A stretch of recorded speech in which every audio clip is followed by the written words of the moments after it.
E aí, galera, então bom dia, boa tarde, boa noite. Não sei quando é que vocês vão assistir essa aula, mas esse aí vai ser o primeiro teste aí da química durante esse coronavírus aí sobre as aulas, beleza? Então eu passei o cronograma para vocês, coloquei lá no Google Sala de Aulas, mandei no grupo também. E na última aula a gente falou de matéria, energia, o que a gente ia estudar na química, composição da matéria, falamos de estados da matéria, falamos de transformações da matéria e que a energia faz parte dessas transformações da matéria. E a gente viu que a matéria, cheguei a falar disso muito breve, alguém comentou na aula até, que a matéria ela é formada por alguma coisa. E essa alguma coisa seria o átomo. E a gente vai estudar essa coisa que compõe a matéria hoje, como ela é. Que a gente falou, foi na primeira aula que a gente ia estudar a estrutura, a forma, composição.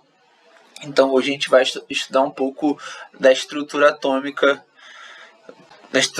do átomo, consequentemente da matéria. E durante a aula eu vou falar um pouco da história, né, como os cientistas descobriram essas formas do átomo, essas estruturas do átomo. Vou falar que alguns deles usaram experimentos, alguns deles foram mais filosóficos, como eu costumo dizer que na química também tem muita filosofia. Então a gente vai ver um pouco de história da estrutura atômica, formas e estrutura, tá atrelada a formas e alguns experimentos, que vai ajudar a gente a lembrar de algumas estruturas dos átomos, beleza?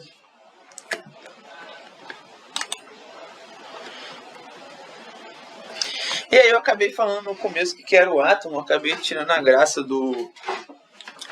dessa pergunta, mas a ideia é que você pensasse, escrevesse em algum papel o que é o átomo, se você lembra o que é o átomo. E eu acho que o que a gente discutiu na primeira aula é do que a matéria é feita, é o que compõe a matéria. O que é a matéria? É o que compõe tudo, do que é feito a cadeira, do que é feita a mesa, do que é feito o celular. Então tudo no mundo é feito de alguma coisa, e essa alguma coisa é o átomo, beleza? Essa é aquela definição que eu dou para vocês entenderem. Acaba que na videoaula não tem muita interação, mas é aquela explicação que eu dou para vocês entenderem o que é o átomo.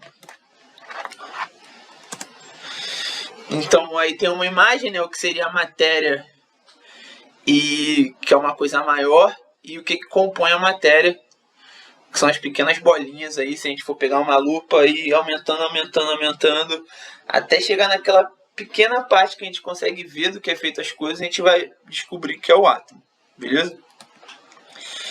Eu coloquei uma definição séria do que seria o átomo, né? Então vocês estão lendo, mas eu vou falar aqui. O átomo é a unidade fundamental da matéria, ou seja, é a menor fração capaz de identificar um elemento químico. E aí aquela mesma dinâmica que eu falo para vocês cheguei a dar 2 aulas para vocês de química e de matemática. É bom vocês escreverem sempre com a palavra de vocês o que vocês entenderam da definição, porque quando você lê é muito mais fácil de entender o que você escreve, beleza? Então é uma coisa que eu quero que a gente faça em todo o slide.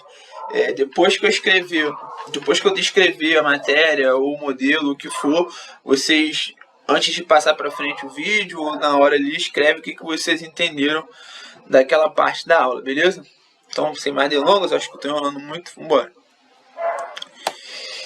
E a gente vai falar da história, porque nem sempre a gente achou que o átomo era do jeito que a gente acha que é hoje. Então, como muitas coisas na vida, alguém lá atrás, um cara muito doido lá atrás, pensou como seria o átomo. Aí depois veio uma outra pessoa e disse que talvez não poderia ser aquilo. E aí veio outra pessoa. E aí os modelos vão evoluindo até chegar ao que a gente sabe do átomo hoje. Então a gente vai passar por todos esses caras aí nessa linha do tempo que estudaram e fizeram experimentos acerca de como é o átomo, qual a estrutura do átomo. Beleza? Então o que a gente tem que entender também muito importante é que, querendo ou não, são modelos. Então não quer dizer que o modelo de moderno ou do Chadwick é melhor que o de Dalton. Não, são representações da realidade. Então o modelo é uma representação da realidade. Então a gente hoje acha que é dessa maneira, mas que amanhã alguém pode chegar e dizer que não é assim, é de outra maneira. Mas o que a gente sabe são modelos, não é necessariamente a realidade, beleza? São representações dela. Ai, olha o chat aí. Então, o primeiro cara aí na história é o Dai, falando então. Essa imagem eu botei essa timeline porque eu achei engraçado, né? Que tem um cara aqui, o Bora, é um personagem do Simpsons, muito provavelmente. Não sei se parece, não fui pesquisar também. Aí se alguém quiser pesquisar se a cara do pessoal é essa cara aí mesmo, tudo bem, beleza? Então vamos lá. Então vamos lá. O primeiro modelo atômico a ser pensado foi o de Dalton, né? Que é mais conhecido, é também conhecido como o modelo bola de bilhar. Vocês provavelmente vão saber o porquê. Ele é baseado nas leis de Proust e nas leis de Lavoisier. A lei de Proust eu acho que eu não comentei, mas basicamente é bem parecido com a lei de Lavoisier. A lei de Lavoisier fala que nada se cria, tudo se transforma. Ou seja, tudo que eu tinha no começo de uma matéria, se eu aplicar uma reação química, se eu fazer uma transformação de estado, eu vou ter exatamente essa quantidade ao final dessa transformação da matéria, beleza? E as leis ponderais de Proust falam isso. Tudo que você tem nos reagentes, a massa que você tem nos reagentes é igual à massa que você tem no produto. Beleza? Então, essas afirmativas foi o que o Dalton usou para pensar num modelo de átomo que explicasse isso. Beleza? Então, como vocês puderam imaginar, o modelo de bola de bilhar é uma bola de bilhar. E o que significa ser uma bola de bilhar? Um átomo é uma massa maciça, ele não é divisível, ou seja, ele não tem parte para o Dalton. E ele faz essas 4 afirmações que eu vou lendo e explicando mais ou menos o que significa, beleza? Toda matéria é composta por átomos que são indivisíveis, eu acabei de falar, são partes maciças, beleza? Todos os átomos de um determinado elemento possuem massa e propriedades idênticas. O que ele está querendo dizer? Que a massa e a propriedade do átomo identificam os elementos. Então, se eu tenho um átomo de uma massa e um átomo de outra, você pode ter certeza que eles são átomos, são elementos diferentes. Beleza? Então, vou repetir. Todos os átomos de um determinado elemento possuem massa e propriedades idênticas. O que isso significa? Que para você identificar um elemento, ele tem que ter um átomo de mesma massa e das mesmas propriedades, beleza? Então, um átomo de hidrogênio aqui tem a mesma massa e as propriedades do que um átomo de hidrogênio do outro lado do mundo, beleza? Compostos são combinações de 2 ou mais tipos diferentes de átomos. O que são compostos? Como eu falei lá no começo, levando em consideração essas transformações da matéria, você combinar uma matéria com a outra, leva a essa afirmação. Eu coloquei até um exemplo aí do lado na imagem, como a gente pode olhar, é uma reação de combustão, onde você tem metano, que é gás de cozinha, reage com oxigênio e forma CO2 e água. Aí ele está mostrando como você entender que elementos são esferas maciças e explicam a transformação das matérias, beleza? Então, no começo da minha reação, eu tinha metano e oxigênio, e no final eu tenho 2 outros compostos, que é gás carbônico, CO2 e água, beleza? E isso tudo com os rearranjos das esferas maciças de cada elemento. E a quinta afirmação, que é basicamente o que eu acabei de explicar, uma reação química, que é uma transformação da matéria, como eu tinha dito lá na primeira aula, é um rearranjo de átomos e, consequentemente, um rearranjo de esferas maciças, como Dalton acreditava que era, beleza? Então, aí algum tempo depois, Thomson pegou um experimento de raio catódico, que na verdade quem inventou esse aparato aí, toda essa taquitana, todo esse mecanismo aí, tinha sido Faraday junto com o Crookes, para estudar o comportamento de gases. Então, o que é isso, né? Eu vou explicar basicamente. Isso aqui é uma Eles falam que é uma ampola, mas é como se fosse uma garrafa de vidro fechado. Isso aqui, se vocês olharem aí o mouse, é como se fosse um ímã, um polo positivo e um polo negativo. Aqui eu tenho uma pilha e 2 fios ligando a 2 placas de metal ou de qualquer outro elemento, beleza? E como é que esse experimento funciona? Essa diferença de potencial, essa pilha, consegue dar uma energia para essa primeira placa aqui. E eles perceberam que essa placa aqui perto emitia luz. E com o avanço do experimento, acho que foi o Crookes que conseguiu perceber isso de uma melhor forma. Eles conseguiram produzir um feixe de luz direcionado a partir dessa luminosidade produzida pela pilha ligada a essa placa de um elemento químico, beleza?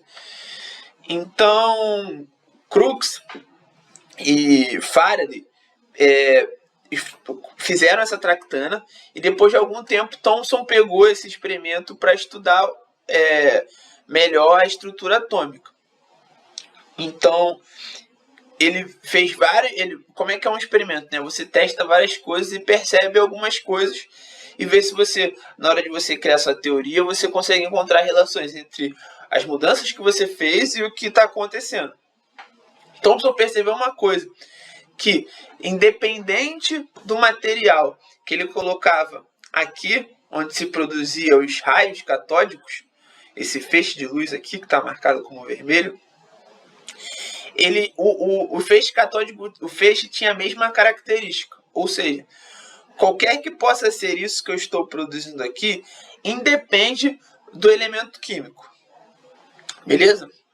Outra coisa que Thomson percebeu também foi que se ele passasse um ímã perto desse feixe de luz, esse feixe de luz era desviado, o que não acontece com a luz normal. E vocês vão ver, vou colocar um link no experimento aqui, onde a pessoa realmente faz o experimento, que vocês vão ver que é muito legal, que o ímã consegue desviar o feixe de luz numa outra direção. Então, basicamente está aí o resumo. Faraday e Crookes descobriram que algumas substâncias emitem alguns raios, né? E esse raio possui carga, e que o ímã consegue desviar essa carga, lembrando que o ímã tem um polo positivo e o polo negativo. E o Thomson descobre, com outros experimentos mais específicos, que essa carga do raio catódico tem natureza negativa e ela possui massa. E como é que ele descobre que esse feixe possui massa? Pode parecer muito doido, muito louco, mas vocês vão ver no experimento, no vídeo, quando vocês não verem, vocês acreditam em mim, que quando ele colocava como se fosse uma hélice na frente desse feixe, esse feixe conseguia movimentar a hélice. Então ele conseguia ver a hélice girando. Então ele consegue perceber que vários tipos de material conseguem emitir um raio que tem característica negativa e que tem massa e que não depende do tipo de elemento. E dessa forma ele descobre a existência do elétron. Por quê? Porque o que estaria provocando esses raios catódicos seriam a emissão de partes negativas do átomo. Ou seja, ele descobriu que o átomo não era neutro. O átomo tinha uma parte negativa e, consequentemente, uma parte positiva. E que essa parte negativa, nesse experimento, era o que estava produzindo os tais raios catódicos, beleza? E como a matéria é neutra, se você pegar um ímã e colocar em muitas coisas não atrai, ele descobriu que tendo uma parte negativa, você precisa ter uma parte positiva. Então, é a primeira ruptura do modelo de Dalton que dizia que o átomo era maciço e indivisível. E o Thomson descobre que não. Ele tem duas partes, uma parte que é negativa e outra parte que é positiva, beleza? E aí tá o link aí, depois eu vou botar esse material lá no Google Sala de Aula, vocês vão poder clicar e ver o vídeo, é bem legal, bem maneiro. E ajuda Thomson a criar um modelo atômico que explicasse todas essas experiências que ele fez, todos esses tipos de comportamento. Esse modelo também é conhecido como pudim de passas, vocês vão descobrir já o porquê. Mas esse modelo atômico tem 5 afirmativas que explicam ele. Ele continua com a ideia de Dalton, que o átomo é uma esfera, mas essa esfera já não é mais maciça, beleza? Ele diz que o átomo é neutro, já que toda a matéria é neutro. A terceira é como o átomo apresenta elétrons que possuem cargas negativas, foi aquilo que eu estava explicando antes. Logo, deve apresentar partículas positivas para que a carga final do átomo seja nula. Beleza? Os elétrons não estão fixos ou presos no átomo, podendo ser transferidos para outro átomo em determinadas condições, que foi o lance do feixe de luz. Que os feixes de luz, na verdade, eram átomos que estavam saindo daquela primeira placa e indo na direção da outra, beleza? Como os elétrons que estão espalhados apresentam a mesma carga, existem entre elas uma repulsão mútua, o que faz com que estejam uniformemente distribuídos na esfera. O que ele quer dizer? Que se ele pegar uma esfera e colocar vários ímãs juntos, esses ímãs vão se espalhar, né? Porque o ímã, uma parte, ele se repele, mas outra ele atrai. Por quê? Cargas iguais se repelem. Então, elétrons que têm a mesma carga, se você colocar eles juntos num lugar, eles vão se espalhar igualmente na esfera. E é isso que ele quer dizer. E, sendo assim, ele chegou a esse modelo de átomo que vocês estão vendo aí. Que por isso que tem... Eu não conheço pudim de passas, então... Assim, eu acho que o pudim de passas parece com isso, porque senão não daria o nome disso. Mas, o que ele mostra aí? Que o átomo tem 2 partes, uma positiva e outra negativa, então as partes negativas ficariam incrustadas nessa parte positiva, podendo se movimentar entre alguns átomos. E esse é o modelo de Thomson, o famoso pudim de passas.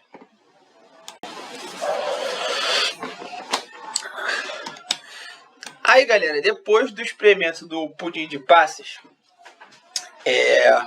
o Rutherford, que é um cara muito doido, ele decidiu fazer um experimento da folha de ouro. E como é que era esse experimento? Ele tinha uma caixinha que emitia como se fosse uma luz, mas não eram necessariamente uma luz, eram partículas muito pequenininhas, que depois o pessoal foi descobrir que eram partículas alfa. E aí ele tinha essa lâmina de ouro muito fina, onde ele jogava essas partículas, beleza? E aí ele tinha tipo um receptor, que é como se fosse um disco, onde ele conseguia depois registrar se essas partículas tinham atravessado a lâmina de ouro, se essas partículas tinham batido e voltado, se elas tinham se desviado. Então, basicamente, o experimento era esse. E o que ele percebeu? Ele jogou esse feixe nessa lâmina muito fina de ouro e ele percebeu que a maior parte das partículas que ele jogava atravessavam a lâmina de ouro. Isso dá um indício. Poxa, até pouco tempo atrás a gente achava que os átomos eram maciços, mas que ainda assim não tinha muito espaço vazio. Então ele jogou essas partículas a maior parte das partículas atravessaram essa lâmina de ouro, né, que é uma folha muito fina de ouro. Algumas partículas se desviaram, elas estavam vindo nessa direção e acabaram vindo para essa, e outras partículas voltaram.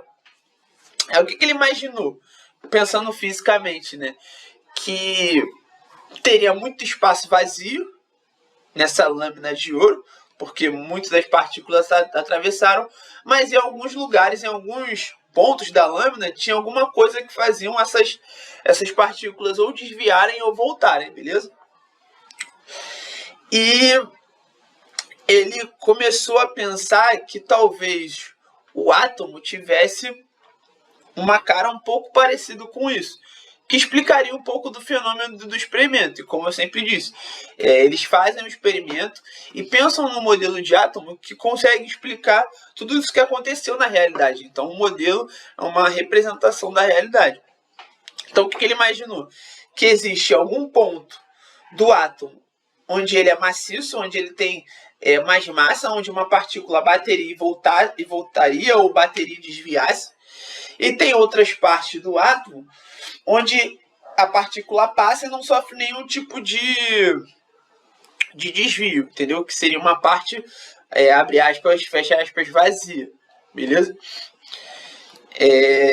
Então esse foi o experimento da folha de ouro. Eu coloquei um link aí do experimento para vocês darem uma olhada. É mais visual, um vídeo na verdade. Acaba explicando isso que eu acabei de explicar, mas é num vídeo, beleza? Então, usando tudo isso que ele conseguiu observar nos experimentos, o Rutherford propôs um novo modelo de átomo. E nesse novo modelo de átomo se parecia um pouco com isso, que se a gente lembrar um pouco do experimento, acaba que atende um pouco a necessidade, né? Você tem um átomo que tem algumas partes vazias, você ainda tem a parte negativa lá do Thomson, ainda tem a parte positiva, e você tem no meio um núcleo maciço, então onde as partes positivas ficariam aglutinadas, beleza? E no modelo de Rutherford, ele tem 3 afirmativas. Os elétrons descrevem órbitas circulares estacionárias ao redor do núcleo sem emitirem nem absorverem energia. O que isso quer dizer? Que, diferente do punho de passa, os elétrons não estão mais colados nessa parte positiva do átomo, e sim soltos em volta do átomo, descrevendo órbitas circulares, que são movimentos circulares, igual a Terra faz no Sol, beleza? Então o Sol seria o núcleo e a Terra e os outros planetas seriam os elétrons rodando em volta do Sol, do núcleo, beleza?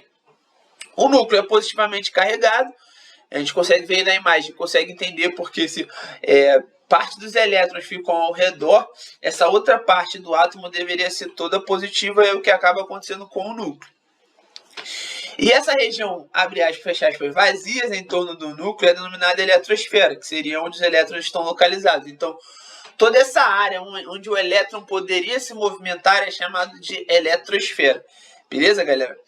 E logo após, naquela timeline, então um pouco depois, mas o Chadwick ele ajuda a comprovar o que seriam os nêutrons, porque Rutherford diz que o núcleo é tanto formado por prótons e nêutrons, porque só a massa do próton não seria o suficiente para comprovar alguns experimentos físicos que eles fizeram. Então, o Rutherford diz que existe o próton e o nêutron, que um pouco depois o Chadwick vai comprovar com experimentos, beleza?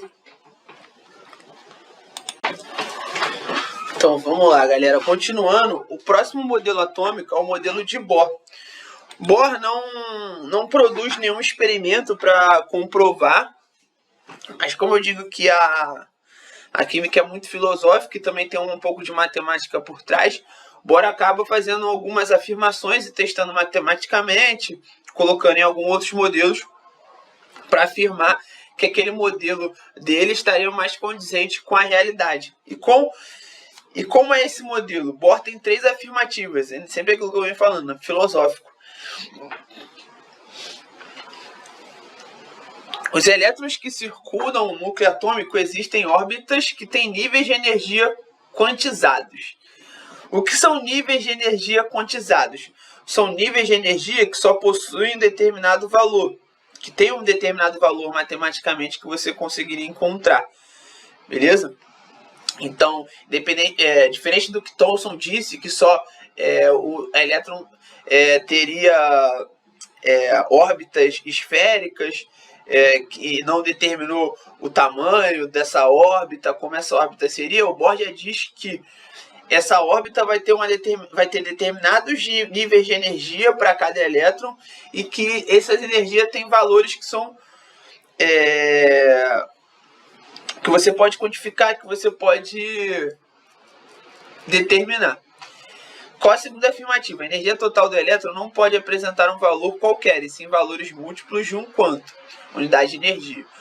Quanto é uma unidade de energia? O que ele está dizendo é que o seguinte, os níveis, acho que é um pouco o que eu acabei de falar, que esses níveis de energias possuem energias quantificadas, que você consegue medir de alguma forma. E o que Bohr fala também é quando ocorre o salto de um elétron entre órbitas, a diferença de energia emitida ou suprida. A gente vai falar um pouco disso, isso é muito importante. Então esse, na verdade, é o modelo, representação gráfica do modelo de Bohr. Eu tenho vários níveis de energia que são representados por essas letras e essas linhas, beleza? Eu tenho o núcleo, que é composto de próton e de nêutron, como Thomson já havia dito. E o que ele quer dizer quando ele diz que quando ocorre um salto de elétron entre a órbita, a diferença de energia é emitida ou suprimida? Como essas órbitas têm diferentes níveis de energia, para você movimentar ela, lembra que eu falei da matéria? Para você mudar a característica da matéria, você tem que dar energia para ela. Então, para um elétron sair de um nível para o outro, tanto para cima ou para baixo, para o nível mais energético ou menos energético, você tem que ou colocar energia ou tirar energia.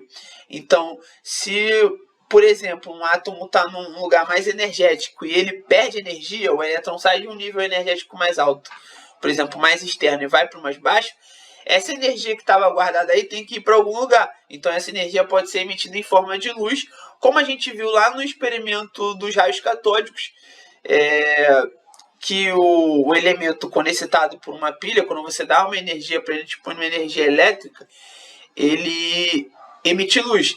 Ele recebe essa energia e quando o elétron muda de nível, ele emite essa energia em forma de luz.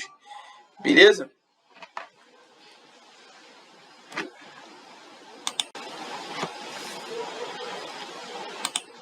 Então, galera, já está acabando, eu prometo. Esse é o último modelo atômico, esse é o modelo moderno, que é o quântico de Heisenberg. Esse cara aí mesmo, muito doido. Então, esse modelo, cara, o que esse modelo diz? É um modelo é o modelo mais atual e o mais complexo. Eu vou tentar simplificar um pouco para vocês, que eu acho que é muito importante esse conceito, pelo menos para vocês terem ideia de como evoluiu os modelos atômicos. No modelo de Bohr e no de Thomson, ele diz que existem órbitas bem determinadas, que eu consigo determinar muito bem quais serão os raios de movimento desses elétrons. Como a gente viu aqui, né, eu consigo determinar exatamente onde o elétron vai estar, beleza? Ele vai ter uma órbita circular naquele exato raio. O modelo moderno de Heisenberg, como eu acho que reproduz um pouco da nossa vida, diz que tudo é incerto, tem até um conceito de incerteza. O que isso quer dizer? Que a gente não tem precisão para dizer exatamente onde esse elétron vai estar, e o que dirá se essa órbita é esférica ou não. Beleza? Então, o que o modelo moderno diz? Que você tem um núcleo e você não tem mais níveis de energia esfericamente. Você tem uma nuvem eletrônica. Beleza? E o que significa essa nuvem eletrônica? Essa nuvem eletrônica diz onde o elétron pode estar. E aí você vai perguntar para o professor, mas antes tinha os níveis que eram bem divididos, eu conseguia entender onde eu tinha um nível energético, onde eu tinha um nível menos energético, era bem determinado. E como eu sei que quais são os níveis dos elétrons nessa formação de nuvem, onde eu não sei exatamente onde estão os elétrons? Bom, nessa formação, o elétron também possui níveis, mas o seu local, onde o elétron vai estar, não é uma linha somente. O elétron pode estar em diversos tipos de formato. Por exemplo, nesse primeiro subnível, que é uma esfera, o elétron pode estar em qualquer posição dentro dessa região aqui, beleza? Dentro dessa esfera. Já nesse de baixo, nesse subnível aí, que vocês vão lembrar lá daquela distribuição de Linus Pauling, 1, 2s, 2px, 2 não sei o que, e é para isso que serve, ele mostra que os elétrons que estão nesse subnível, eles podem ocupar todos esses locais no espaço. Lembrando que isso é tridimensional, então isso aqui não é um círculo, é uma esfera. Isso aqui não é uma flor, é meio como se fosse uma gota, entendeu? Uma gota dos dois lados. Então, o modelo moderno o modelo moderno, que é o quântico, ele diz que você não sabe exatamente onde o elétron vai estar, não é exatamente uma linha, uma trajetória, mas existe uma região onde pode estar um elétron, beleza? Onde muito provavelmente o elétron vai estar.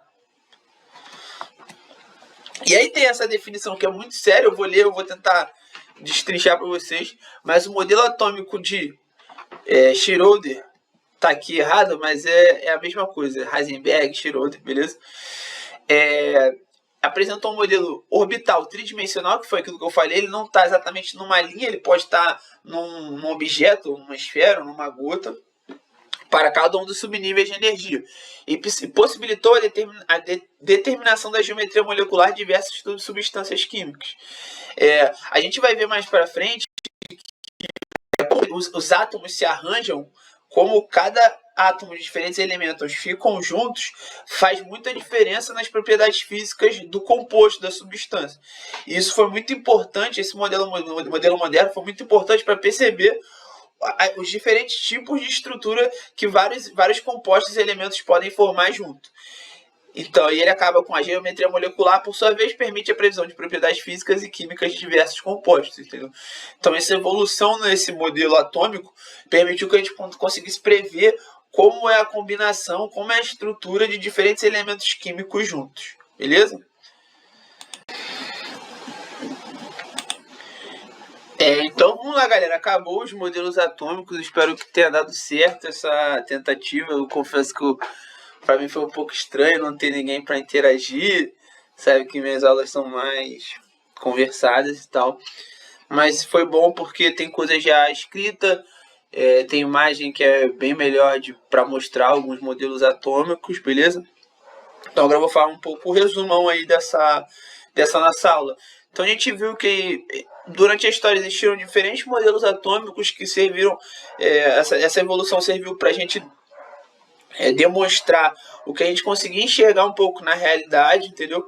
Alguns tiveram experimento, outros não, mas foram todos evoluções que explicariam melhor as coisas que acontecem na realidade. Então a gente começa lá com Dalton, que da bola de bilhar, que é um átomo indivisível, nêutron, que explica alguns princípios básicos da química que a gente discute na primeira aula. O segundo modelo é o do pudim de passas, do Thomson, que explica algumas características de carga do átomo, ter parte negativa, ter parte positiva, o elétron podendo sair do átomo, beleza? O modelo de Rutherford, que explica o núcleo, que o elétron não está grudado mais como o Thomson imaginava, o elétron está se movimentando em volta do núcleo, com órbitas circulares, e onde tem alguns espaços vazios. Rutherford também não descobre, mas no seu modelo apresenta o próton e o nêutron, beleza? No modelo de Bohr, essa movimentação dos elétrons já fica de uma forma melhor determinada, onde cada elétron teria o seu nível, onde ele, para sair de um nível para o outro, ele tem que ceder energia ou ganhar energia. Então, do modelo de Rutherford por Bohr, essa especificação de níveis fica mais clara. E desse modelo para o modelo mais atual, o que a gente consegue enxergar é uma incerteza na determinação do lugar do elétron. A gente começa a perceber que a gente não consegue dizer com exatidão qual o lugar onde o elétron está. E por isso a gente fala de regiões onde muito provavelmente o elétron pode estar. Aí vem a definição de nuvem de elétrons. Vê até que está mais esfumaçadinho aqui nessa área. Esse é um pouco do resumão aí da nossa aula, para a gente deixar bem claro qual era o objetivo da aula, era explicar os modelos atômicos e como é que foi a evolução deles na história, beleza? Como eu sei que essa é uma forma nova de aula, eu senti talvez que faltou algumas coisas na minha aula que vocês podem encontrar em outros conteúdos na internet. Então eu botei aí 2 aulas para vocês consultarem, vai estar no PowerPoint quando eu colocar lá no Google Sala de Aulas. Uma aula é um pouco, com desenho, acho que é uma aula do Me Salva, se não me engano, que é muito legal, ele vai desenhando, explicando, é uma coisa que vocês sabem que eu não sei fazer, então tá aí para vocês consultarem. E a outra videoaula na internet é uma aula mais de quadro, onde o cara explica mais, é um cara mais sério, e talvez sirva melhor para vocês, beleza? E uma outra coisa que eu quero colocar, eu sei que lá na hora da aula vocês acabam falando o que vocês acharam, o que vocês não acharam, mas quando eu colocar esse vídeo lá no Google Sala de Aula, esse material, ele vai ter um link para um formulário que eu gostaria muito que vocês respondessem, que era para eu melhorar a minha aula. Então vai ter lá perguntas do que eu posso melhorar, a aula foi boa, o que tem que fazer de diferente. Então essas coisas que eu acabo conversando com vocês na aula, eu não tenho muito aqui, eu vou tentar colocar nesse formulário para a gente estar podendo melhorar. Além de dúvidas, também podem ser mandadas aqui ou diretamente para mim, ou para o Vitor, que está me acompanhando aí na matéria, beleza? Então é isso, galera. Muito obrigado. E é isso. Fui. Tchau.